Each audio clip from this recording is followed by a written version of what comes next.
In a nutshell, basically Spring is a very popular framework for building enterprise Java applications. When Spring first came out, it was initially a simpler, lightweight alternative to J2EE. They basically give you a large number of helper classes to make enterprise development easier. But now you may wonder, well, what about J2EE or Java EE? And here they have client-side presentation. They talk about server-side presentation with JSP, servlets, XML, and web services. They also discuss the idea of server-side business logic using enterprise Java Beans, web services, and so on, and all talking to a back-end database. And this all looks really good on paper. And as the developers, we were very excited when we saw this, viewing it on paper. But what happened is that when we actually got into the implementation details, it was another story. And I'll talk more about that in a second. All right, so how did J2EE grow up? Well, in the early days, it started out really nice. You had servlets, JSPs back in 1999. You also had enterprise Java Beans, Java Message Service, and RMI remote method invocation. And then over the years, they added more support for EJB with 1.3. They added, in J2EE 1.4, they added web services, and Java EE5. They kind of renamed it a bit, so it's Java Enterprise Edition 5. They dropped the J2EE thing. And they added some ease of use for EJB3, JPA, JSF, JAXB, and JAX WS for web services. And then with EE6, again, they pruned, meaning they got rid of some stuff that didn't work, mainly some of the EJB problems. And also they made it easier to use, so on and so forth. They added support for CDI, context dependency injection, which is very similar to Spring, inversion of control and dependency of injection.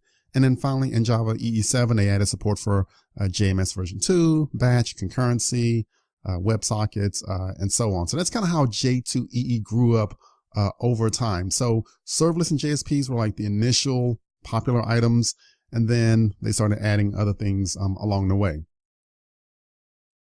Now, the one thing that they added along the way was enterprise Java Beans. And so EJB is like your cousin or your family member that you just don't really like because they just mess things up for everybody.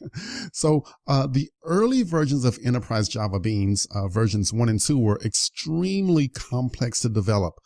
You had to create these XML deployment descriptors. You had to define multiple interfaces. So like we have on this diagram here, to create a bean class, you had to have a home interface and then a component interface. And you basically had like 3 or 4 .java files just for an actual bean implementation. So just a lot of work. It was really clunky for a developer to write all of this code. It was very tedious and very error prone.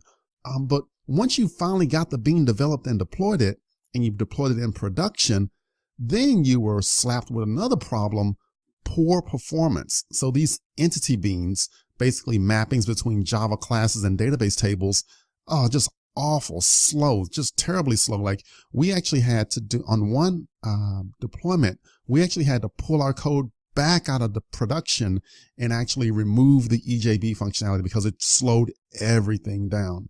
And so what happened over time is that a lot of developers started to continue to do J2EE, but they actually would do it without enterprise Java Beans.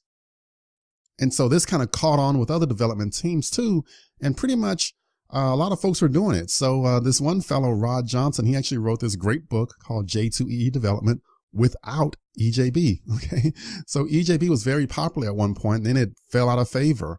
And so he pushed that out, and they also started working on the Spring framework. And so they released another book, Java Development with the Spring Framework.